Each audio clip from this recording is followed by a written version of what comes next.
بسم اللہ الرحمن الرحیم رب اشرح لي صدری ویسر لي امری واحلل عقدۃ من لسانی یفقہوا قولی الحمد للہ الذی لا مانع لحکمہ ولا ناقض لقضائہ والصلاة والسلام على سید انبیائہ وسند اولیائہ وعلى احبابہ المعارضین لأعدائہ اما بعد فاعوذ باللہ من الشیطان الرجیم بسم اللہ الرحمن الرحیم قال اللہ تبارک و تعالی فی القرآن المجید والفرقان الحمید وَلَلْآخِرَةُ خَيْرٌ لَكَ مِنَ الْأُولَى سبحان اللہ صدق اللہ العظیم قال اللہ تبارک و تعالی فی شان حبیبہ مخبرا وآمرا ان اللہ وملائکتہ یصلون علی النبی یا ایہا الذین آمنوا صلوا علیہ وسلموا تسلیما الصلاة والسلام علیک یا سیدی یا رسول اللہ وعلى آلك وأصحابك يا سيدي يا حبيب الله الصلاة والسلام عليك يا سيدي يا نبي الله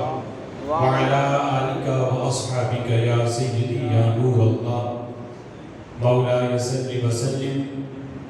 دائما أبدا على حبيبك خير الخلق كلهم والحبيب الذي ترجى شفاعته لكل حول من الأحوال مقتحم منزه عن شريك في محاسنه فجوهر الحسن فيه غير منكسب محمد ذكره روح لأنفسنا محمد شكره فرض على الأمم محمد تاج حسن الله كاتبة محمد صادق الاقوال والکلم یا رب صل وسلم دائما ابدا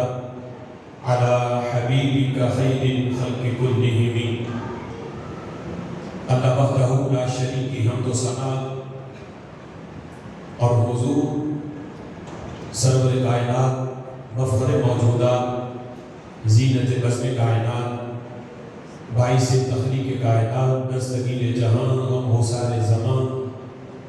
حامی بے کساں سید سروران قائد المرسلین خاتم النبیین احمد مجتبی جناب محمد مصطفیٰ صلی اللہ تعالی علیہ وبارک وسلم کے دربار ناز میں ہدیہ درود و سلام عرض کرنے کے بعد نہایت ہی معزز محتشم حضرات و سامعین، اللہ تعالیٰ کے فضل اور توفیق سے جمعہ المبارک کے اس بابرکت اور پرنور اجتماع میں ہم سب کو شرکت کی سعادت حاصل ہو رہی ہے۔ میری دعا ہے رب ذوالجلال ان مقدس لمحات کا صدقہ ہم سب کے گناہوں کو معاف فرمائے اور رب ذوالجلال ہمیں قرآن و سنت کا فہم عطا فرمائے۔ آج کے جمعہ المبارک میں میری گفتگو کا موضوع ہے سیرت النبی صلی اللہ تعالی علیہ وسلم 15 سے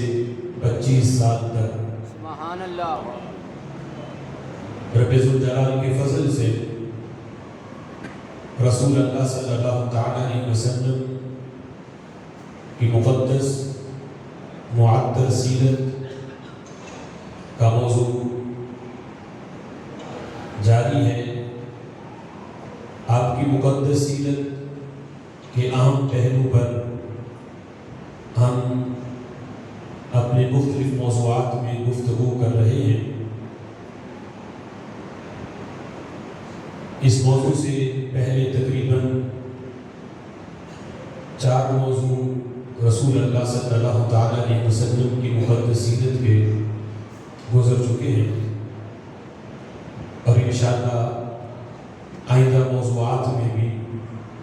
ہم رسول اللہ صلی اللہ تعالیٰ علیہ وسلم کی مقدس سیرت کے اہم پہلو پر گفتگو کرتے ہوئے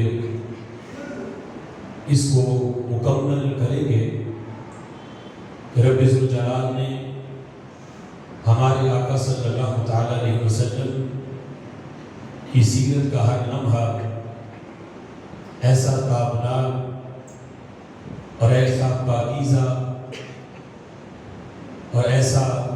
مقدس اور مطہر بنایا ہے کہ آپ کی سیرت صرف اعلان نبوت سے بعد ہی نہیں، بلکہ اعلان نبوت کی سے پہلے کی جو زندگی ہے وہ بھی اتنی مقدس ہے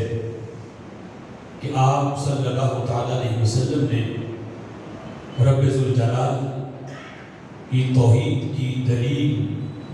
جو سب سے پہلے تھی وہ آپ کی 40 سالہ اعلان نبوت سے پہلی والی زندگی ہے کہ رب ذوالجلال کے ایک ہونے کی دلیل میری 40 سالہ کتاب زندگی ہے کہ یہ زندگی، اس میں کوئی ایسا عمل اگر تمہیں نہیں ملتا کہ جس پہ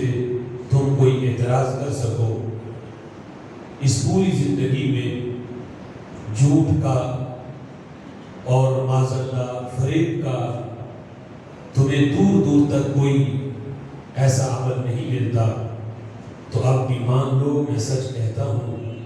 اللہ ایک ہے، میں اس کا سچا رسول ہوں۔ سبحان اللہ۔ رسول اللہ صلی اللہ تعالیٰ علیہ وسلم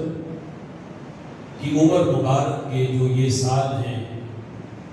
15 سے 25 سال تک، عمر مبارک کا یہ حصہ وہ مقدس حصہ ہے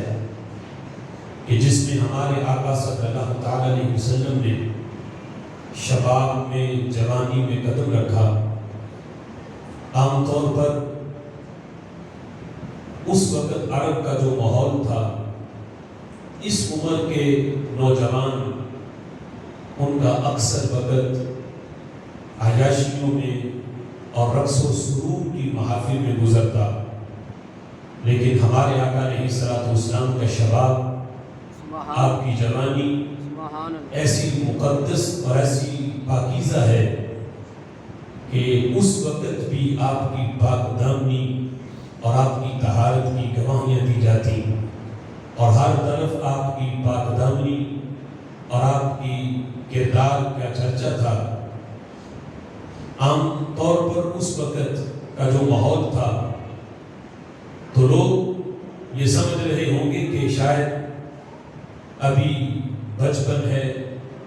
تو بچپن میں چونکہ اس وقت یعنی شیطان کے اس لحاظ سے حملے نہیں ہوتے، تو ابھی تو طبیعت میں پاکیزگی ہے، طہارت ہے، لیکن جب شباب ہوگا تو یہ صورتحال نہ رہے گی۔ لیکن ہمارے آقا علیہ الصلوۃ والسلام کا بچپن تو بچپن رہا، جو عمر مبارک میں ترقی ہوئی، عمر بڑھتی گئی، تو رب ذوالجلال فرماتا ہے وَلَلْآخِرَةُ خَيْرٌ لَكَ مِنَ الْأُولَىٰ۔ طبیعت میں طہارت اور پاکیزگی یہ مزید بڑھتی رہی۔ رب ذوالجلال نے ہر آنے والے لمحے کو مزید طہارت عطا کی اور مزید برکتوں سے رب ذوالجلال نے ہمکنار کیا۔ عمر مبارک کا یہ مقدس پہلو اور یہ حصہ، اس میں اگرچہ کئی واقعات ہیں اور اس کے کئی پہلو ہیں، لیکن بالخصوص اس میں 3 واقعات جو عام طور پر سیرت کی کتب کے اندر موجود ہیں، جس سے ہمارے آقا صلی اللہ تعالیٰ علیہ وسلم کے مقدس نسب اور آپ کی مقدس تعبیر اور آپ کی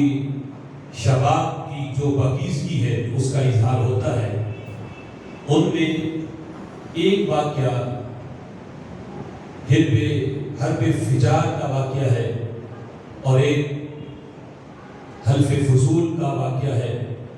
اور تیسرا ملک شام کی طرف ہمارے آقا صلی اللہ تعالیٰ علیہ وسلم کا دوسرا سفر کرنا، جو حضرت خدیجہ الکبریٰ رضی اللہ تعالیٰ عنہا کے مال تجارت کے ساتھ جو آپ نے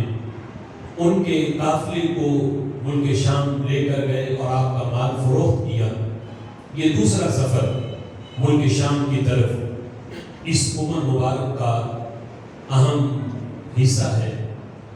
رسول اکرم صلی اللہ تعالیٰ علیہ وسلم کی عمر مبارک 15 سے 20 سال کے درمیان تھی۔ کسی نے 17 لکھی، کسی نے 18 لکھی۔ تو اس وقت یہ حرب فجار کا واقعہ پیش آیا۔ حرب فجار اکثر اس کو بولتے ہوئے فجار کہہ دیتے ہیں، تو اس کا صحیح جو تلفظ ہے وہ حرب فجار ہے۔ فجار قتال کے وزن پر اسے حرب فجار، یہ وہ لڑائی تھی جو عرب میں دو قبیلوں کے درمیان، بنی کنانہ اور حوازن کے درمیان بڑے عرصے سے یہ لڑائی جاری تھی، اور ہر سال یہ لڑائی ہوتی۔ کبھی کوئی قبیلہ فتح حاصل کرتا، کبھی کوئی فتح حاصل کرتا۔ جن کے مارے جاتے وہ اگلے سال بدلہ لینے کے لیے مزید تیاری کر کے وہ آتے، اور اس طرح یہ سال ہر سال سے یہ سلسلہ جاری تھا۔ رسول اکرم صلی اللہ تعالیٰ علیہ وسلم کی مقدس اور معطر سیرت میں جب یہ واقعہ پیش آیا حرب فجار کا، تو ہمارے آقا صلی اللہ تعالیٰ علیہ وسلم نے اس میں شرکت کی اپنے چچاؤں کے ساتھ۔ حرب فجار اس لڑائی کو اس لیے کہا جاتا تھا چونکہ جو حرمت والے مہینے ہیں اس میں جنگ کرنا، یہ کفار بھی اس کو حرام سمجھتے تھے، ناجائز سمجھتے تھے، لیکن یہ لڑائی حرمت والے مہینوں میں کی گئی، اس لیے یہ حرب فجار یعنی فاجروں کا طریقہ کار یہ قرار پایا کہ یہ حرمت والے مہینوں میں جنگ کی گئی۔ تو نبی پاک علیہ الصلوۃ والسلام اس میں لڑائی کے لیے شریک نہ ہوئے، بلکہ چچاؤں کے ساتھ گئے ضرور ہیں، لیکن وہاں جا کر آپ نے لڑائی میں اپنے چچاؤں کی مدد نہیں کی، بلکہ جو تیر ان کی طرف سے آتے تھے دوسرے لشکر کی طرف سے، آپ اپنے چچاؤں سے ان تیروں کو دور کرتے اور ان کے لیے ایک ڈال کا کام کرتے کہ جو تیر بھی آپ کے چچاؤں کی طرف برسائے جاتے، رسول اللہ صلی اللہ تعالیٰ علیہ وسلم کو روکتے۔ بالآخر آپ اس لڑائی میں تو کسی کی مدد نہ کی، لیکن رب ذوالجلال نے آپ کی برکت سے اس جنگ میں آپ کے چچاؤں کو فتح عطا کی جس طرف آپ تھے، اور پھر بالآخر رسول اللہ صلی اللہ تعالیٰ علیہ وسلم کے اس جنگ میں موجود ہونے کی برکت سے رب ذوالجلال نے دونوں قبائل کے دل کے اندر رحم ڈالا، اور دونوں صلح پر آمادہ ہوئے، جو سال ہر سال سے کسی کی بات تسلیم نہیں کر رہے تھے اور ہر سال لڑائی کے لیے آتے تھے، لیکن نبی پاک علیہ الصلوۃ والسلام کی برکت سے ان کا یہ سال ہر سال کا جنگ کا عمل یہ بھی ختم ہوا، اور دونوں نے آپس میں ایک وعدے پر صلح کی اور یہ جنگ کا سلسلہ ختم ہوا۔ یہ آپ کی مقدس سیرت کا ایک بہت اہم پہلو ہے کہ رسول اکرم صلی اللہ تعالیٰ علیہ وسلم کی برکتیں اعلان نبوت سے پہلے بھی یہ ظاہر تھیں، بلکہ ہمارے آقا علیہ الصلوۃ والسلام کی برکتیں تو اتنی ہیں کہ ابھی ولادت باسعادت بھی نہیں ہوئی تھی، تو جب آپ کے خاندان، آپ کے قبیلہ جس میں آپ کی ولادت ہوئی، ان کی اگر کسی قبیلے سے لڑائی ہو جاتی، جنگ ہو جاتی، تو آپ کا وسیلہ دے کر وہ دعا کرتے، رب ذوالجلال آپ کے وسیلے کی برکت سے ہی انہیں فتح عطا فرما دیتا تھا۔ یہ اکثر اہل سیرت نے اس بات کو لکھا ہے، اور یہ رسول اکرم صلی اللہ تعالیٰ علیہ وسلم نے یہ حرب فجار کی جو کیفیت ہے اس کو خود بیان کیا۔ میرے آقا فرماتے ہیں کنتو انبل علی اعمامی، کہ میں جنگ میں گیا ضرور تھا، میں اپنے چچاؤں سے تیروں کو دور کرتا۔ کچھ لوگوں نے اس کا ترجمہ کرتے ہوئے بھی سیرت کی کتابوں میں غلطی کی کہ حضور علیہ السلام یعنی تیر نکال کے اپنے چچاؤں کو دیتے تھے، یہ تو جنگ میں مدد کرنا ہوا، یعنی جنگ میں مدد کرنا، چونکہ یہ طریقہ کار ہی غلط تھا کہ حرمت والے مہینوں میں جنگ ہو رہی تھی، تو نبی پاک علیہ السلام کی طرف ایسی نسبت کرنا، ایسے عمل کی کہ جس میں یہ لازم آئے کہ آپ نے بھی اس حرام جنگ کے اندر جنگ لڑنے والوں کی مدد کی ہے، تو یہ غیر مناسب ترجمہ ہے۔ اس پہ سیرت نگاروں نے بڑی لمبی بحث کرتے ہوئے فرمایا کہ کنتو انبل علی اعمامی کا معنی یہ ہے ای امنع النبل عن اعمامی، کہ میں اپنے چچاؤں کو تیر پکڑاتا نہیں تھا بلکہ ان کی طرف جو تیر آتے تھے وہ اپنے چچاؤں سے روکتا تھا، ان تک آنے نہیں دیتا تھا۔ تو یہ کسی لحاظ سے بھی مدد نہیں ہے، یعنی تیر ان کو میں لگنے نہیں دیتا تھا، ان کے آگے میں ڈال نہ جاتا تھا، نہ تیر مارنے کے لیے پکڑائے ہیں، نہ تیر پھینکے ہیں، نہ اس جنگ کے اندر کسی کو مارا ہے، بلکہ اپنے چچاؤں سے تیروں کو روکا ہے۔ اور رب ذوالجلال نے آپ کی نسبت برکت سے نہ صرف اس جنگ میں آپ کے چچاؤں کو فتح کی ہے بلکہ ہمیشہ ہمیشہ کے لیے اس جنگ کے سلسلے کو بھی بند فرما دیا ہے۔ نبی مکرم شفیع معظم صلی اللہ تعالیٰ علیہ وسلم کی سیرت مقدسہ کے ان سالوں میں جو دوسرا اہم واقعہ ہے وہ حلف فصول کا واقعہ ہے، یعنی یہ حلف کہتے ہیں معاہدے کو، عہد کو، یہ اس کا لغوی معنی ہے۔ پس منظر اس کا یہ تھا کہ یمن کا ایک تاجر زبید نامی وہ اپنا مال بیچنے کے لیے مکہ مکرمہ آیا۔ عاص بن وائل جو اس وقت مکہ کا رئیس تھا، سردار تھا، چودھری تھا وہاں کا، اس نے زبید نامی اس شخص سے اس کا سارا مال خرید لیا اور پیسے دینے کا انکار کر دیا کہ میں پیسے نہیں دوں گا۔ اب یہ اکیلا زبید نامی یہ شخص، نہ مکہ میں کوئی تعلق ہے، نہ کوئی وہاں واسطہ ہے، نہ کوئی جان پہچان ہے، نہ اس کا وہاں کوئی رشتہ دار ہے جو اس کی مدد کرے اور عاص بن وائل سے پیسے لے کر دے۔ بڑی پریشانی تھی، یہاں تک کہ وہ شخص عاص بن وائل کے قبیلے کے لوگوں کے پاس بھی گیا کہ میری مدد کرو، میں مظلوم ہوں، میرا مال چھین لیا گیا اور پیسے دینے سے تمہارے سردار نے انکار کر دیا۔ لیکن چونکہ وہ رئیس تھا، ڈرتے مارے کوئی اس کے خلاف آواز نہیں اٹھاتا تھا۔ بالآخر جب کہیں اس کی نہ سنی گئی تو اس نے ایک ہیلا یہ نکالا کہ صبح سورج کے طلوع ہونے کے وقت مکہ کے سارے سردار حرم کعبہ میں اپنی اپنی نشستیں لگاتے تھے، یوں سمجھ لو کہ انہوں نے وہاں اپنے اپنے ڈیرے بنائے ہوئے تھے، اور طلوع آفتاب کے بعد وہ وہاں بیٹھتے اور شام تک وہاں بیٹھ کے اپنے اپنے قبیلے کے لوگوں کی باتیں سنتے، ان کے مسائل کو حل کرتے۔ تو حرم کعبہ میں جب سارے قریش کے سردار آ کر بیٹھے تو زبید نامی وہ شخص جبل ابو قبیس پہ چڑھا اور وہاں چڑھ کے بلند آواز سے کہنے لگا کہ لوگوں سنو، مکے کے سرداروں میں مظلوم ہوں، میرے ساتھ یہ ظلم ہوا کہ میں احرام باندھ کے مکے میں آیا، ابھی میں نے عمرہ بھی نہیں کیا، مال مجھ سے ظلم چھین لیا گیا اور میرے پیسے دینے سے انکار کر دیا گیا، اس حد تک مجھ پہ ظلم ہوا، میں کسی نے فریاد رسی نہ کی، میری فریاد کسی نے نہ سنی، یہاں مجھے جانتا کوئی نہیں، پہچانتا کوئی نہیں، یہ جگہ تو وہ ہے اس جگہ پہ کوئی آتا ہے اس کی مشکلیں حل ہوتی ہیں، لیکن میں آیا ہوں، مجھے مشکل میں ڈال دیا گیا، مال مجھ سے چھین لیا گیا، اے مکے کے سرداروں میری مدد کرو. جس وقت اس نے جبل ابو قبیس پہ کھڑے ہو کے یہ ندا دی تو سب سے پہلے حضور کے چچا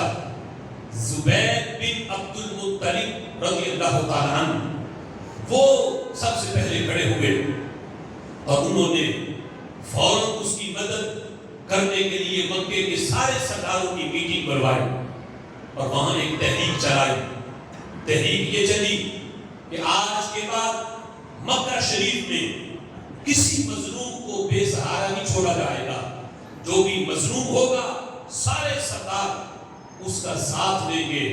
اور ظالم سے اسے بدلہ لے کے دیں گے. ظالم کی مدد نہیں کی جائے گی, ظالم کا کوئی ساتھ نہیں دے گا,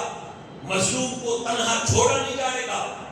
یہ تحریک چلی اور اس تحریک میں سب سے پہلے جس نے حامی کا ووٹ دیا وہ ہمارے آقا علیہ الصلوۃ والسلام تھے. نعرہ تکبیر, نعرہ رسالت, نعرہ تحقیق, نعرہ حیدری, نعرہ غوثیہ.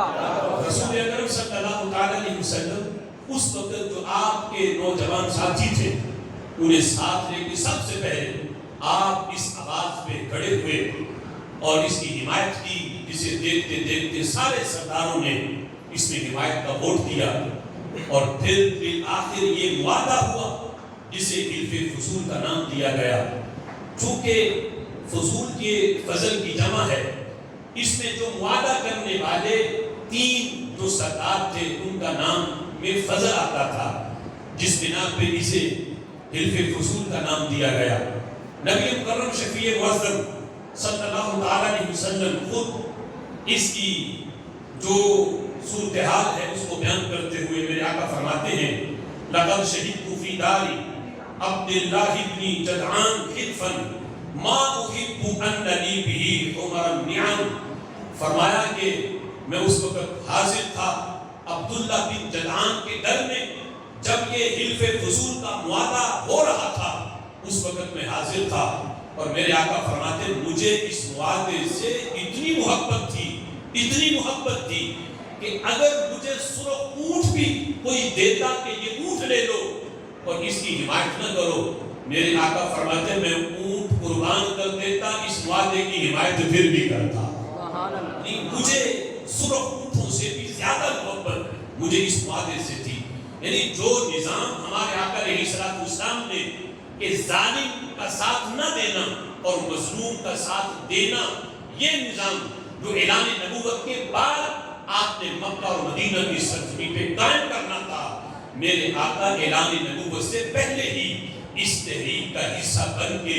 یہ اعلان کر رہے تھے لوگوں میں وہ ہوں جو ظالم سے بدلہ لیتا ہوں اور مظلوموں کی فریاد رسی کے لیے بھیجا گیا. ہمارے آقا علیہ الصلوۃ والسلام بلکہ کچھ سیرت نگاروں نے تو یہاں تک لکھا کہ اگرچہ یہ تحریک چلائی تو زبیر بن عبد المطلب نے تھی, لیکن یہ معاہدہ جو طے پایا اور یہ معاہدہ جو اپنے منطقی انجام تک پہنچا اور اس کو نافذ کیا گیا, یہ ہمارے آقا علیہ الصلوۃ والسلام کی برکت سے ہوا. کچھ سیرت نگاروں نے تو لکھا یہ کہ یہ تحریک چلائی ہی ہمارے آقا علیہ الصلوۃ والسلام نے تھی, زبیر بن عبد المطلب کا نام نہیں, کہ اس کا آغاز ہی نبی پاک علیہ الصلوۃ والسلام کی ذات گرامی سے ہوا. انہوں نے یہ لفظ لکھے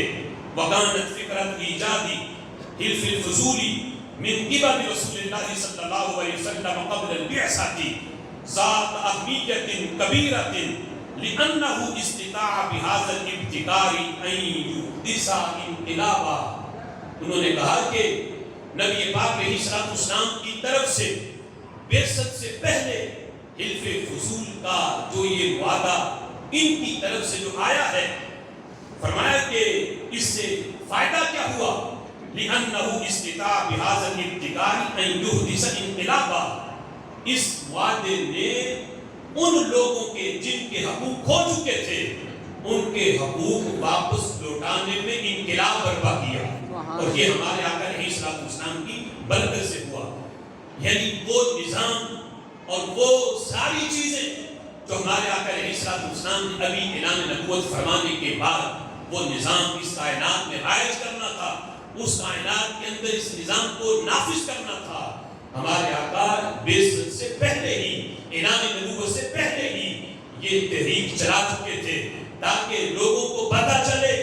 کہ میں صرف اللہ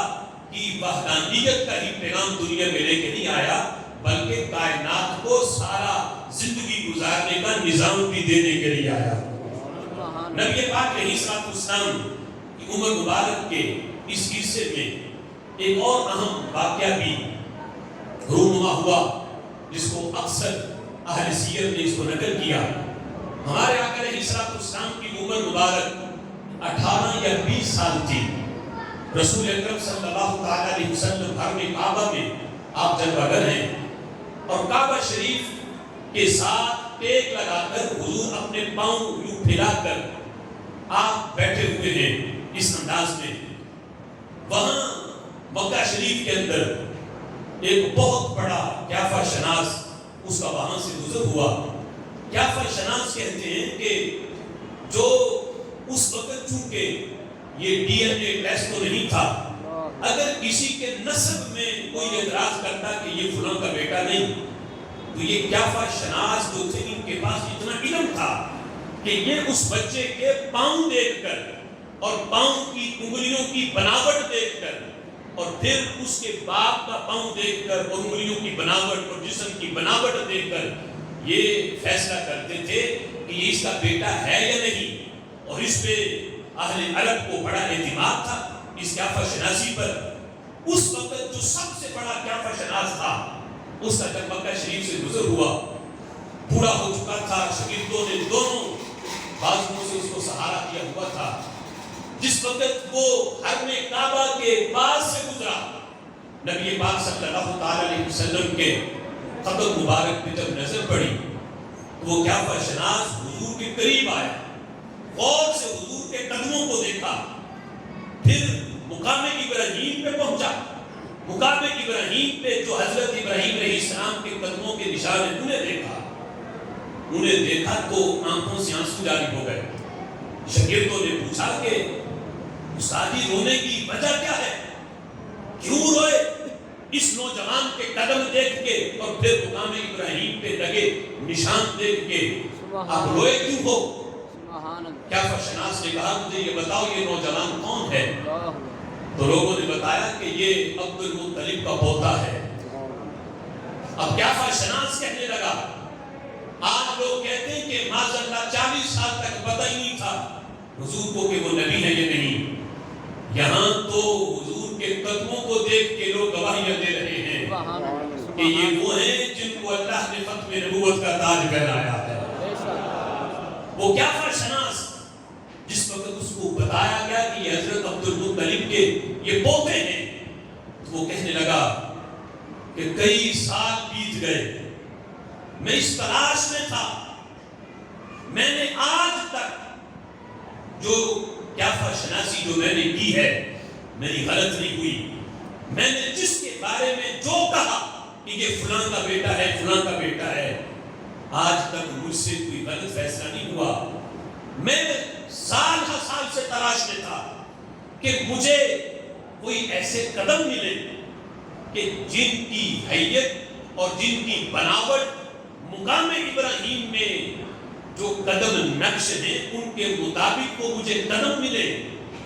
تو کہتے میں قسم اٹھا کے کہتا ہوں، مجھے اس کعبے کے رب کی قسم، اس نوجوان کے جو قدم ہیں ان کی بناوٹ ہو بہو ویسی ہے جیسی مقام ابراہیم میں لگے قدموں کی بناوٹ ہے۔ میں قسم اٹھا کے کہتا ہوں یہ نوجوان وہی ہے جس کے بارے میں حضرت ابراہیم علیہ السلام بعثت کی دعائیں مانگتے تھے، جس کے بارے میں حضرت ابراہیم نے دعا مانگی، اے اللہ میری نسل میں ایسا نبی بھیج کہ جو سارے نبیوں کا سردار ہو۔ میں گواہی دیتا ہوں، قسم اٹھا کے کہتا ہوں یہ وہی ہے جس کو اللہ نے حضرت ابراہیم علیہ السلام کی نسل میں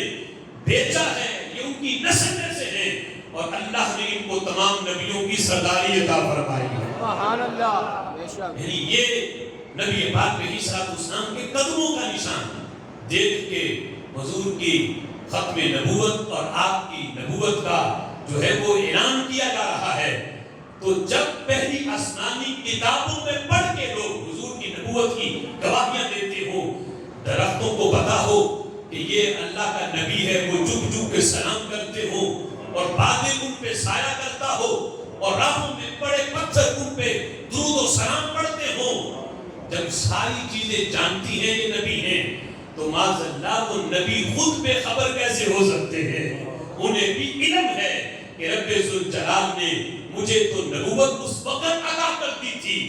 جب ابھی آدم علیہ السلام پانی اور مٹی کے درمیان تھے، ان کا خمیر بنانے کے لیے ابھی مٹی کو گوندا جا رہا تھا۔ میرے آقا فرماتے ہیں اللہ نے مجھے اس وقت ہی نبوت عطا فرما دی تھی۔ نبی مکرم شفیع معظم صلی اللہ تعالی علیہ وسلم کی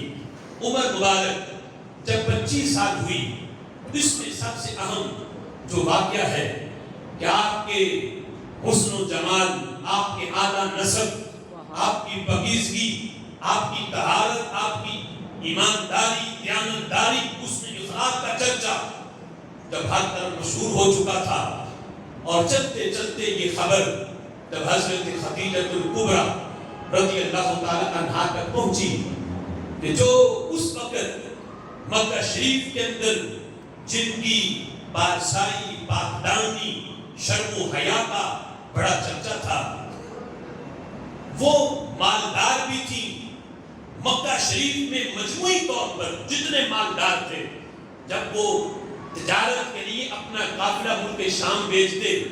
تو تمام قافلے والوں کی، مکہ والوں کی اونٹوں کی مجموعی تعداد جتنی ہوتی، اتنی اکیلے حضرت خدیجہ الکبریٰ رضی اللہ تعالی عنہا کے اونٹوں کی تعداد ہوتی۔ اتنا اللہ نے ان کو مان دیا۔ اس کے ساتھ ساتھ بادشاہی اور پاکدامنی میں بھی آپ کا شہرہ تھا۔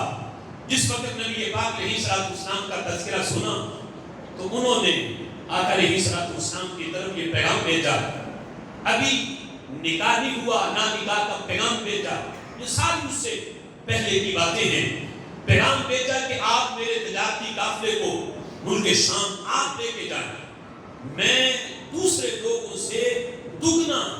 آپ کو اس کا معاوضہ دوں گی اگر آپ اس قافلے کے ساتھ جاتے ہیں اور میرا یہ مال آپ فروخت کرتے ہیں تو ڈبل معاوضہ آپ کو ملے گا۔ نبی پاک علیہ السلام اس میں حکمتیں ہیں، اس آفر کو قبول کیا، اور جس وقت حضرت خدیجہ الکبریٰ رضی اللہ تعالی عنہا کا وہ قافلہ مکہ شریف سے روانہ ہوا، میرے آقا اس کو لے کے چلے، تو حضرت خدیجہ نے اپنے غلام میسرہ کو ساتھ بھیجا۔ کچھ لوگوں نے تو یہاں پہ میرے محبوب کی مقدس سیرت کے اوپر تان کرتے ہوئے یہ لکھا کہ بھیجا اس لیے تھا کہ کہیں آپ اس میں معاذ اللہ کوئی کمی بیشی نہ کریں، لیکن محبت والوں نے لکھا بھیجنے کی وجہ یہ تھی، حضرت خدیجہ الکبریٰ نے کہا میسرہ ان کے ساتھ جاؤ، لا تعصی لہو امرا ولا تخالف لہو رأیا، سبحان اللہ، ان کے ساتھ جاؤ، سبحان نہ ان کی نافرمانی کرنا، نہ ان کی رائے کی مخالفت کرنا، بلکہ تمہیں اس لیے بھیجا ہے کہ تم نے ان کی خدمت کرنی، انہیں کوئی تکلیف نہیں آنے دینی، ان کی بات ماننی ہے، جو ان کی رائے ہو اس پہ تم نے عمل کرنا ہے۔ تو نگرانی کے لیے نہیں بھیجا، حضور کی خدمت کے لیے بھیجا ہے۔ تو جس وقت یہ قافلہ سفر کرتے کرتے بصرہ کے مقام پہ پہنچا، جس کا ذکر ہم نے اپنے یعنی گزشتہ موضوع میں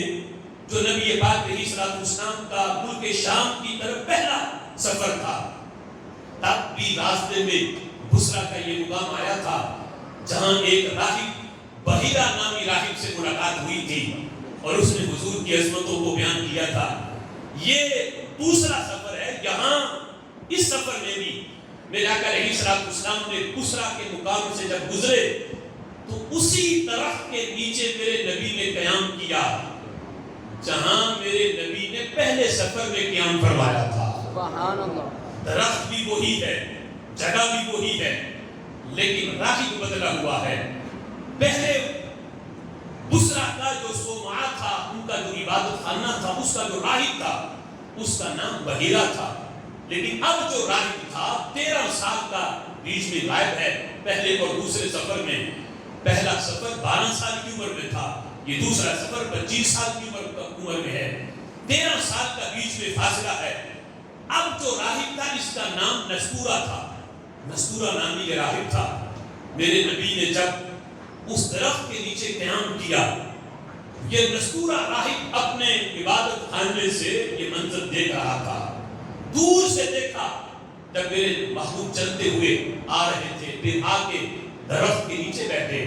میسرہ یہ پہلے بھی قافلہ لے کے آتے تھے، نستورہ ان کو جانتے تھے. تو نستورہ راہب جو ہے وہ میسرہ کے پاس آیا، آ کے کہا ہے میسرہ بتاؤ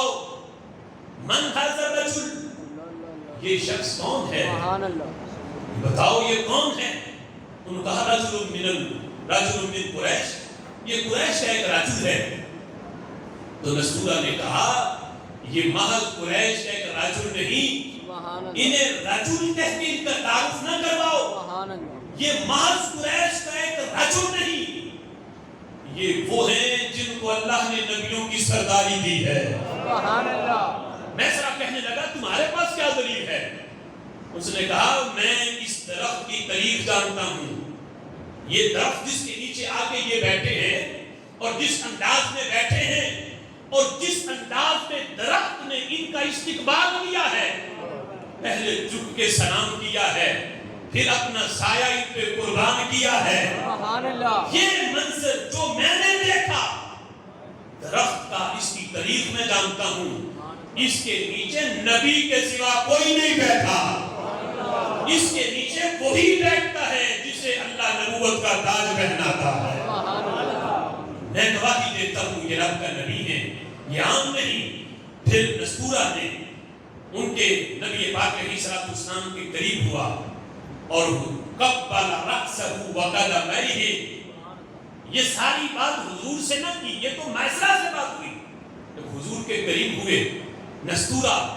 تو حضور کے سر کو بھی چوما، حضور کے قدموں کو بھی چوما. سبحان اللہ. اور پھر یہ لفظ بولے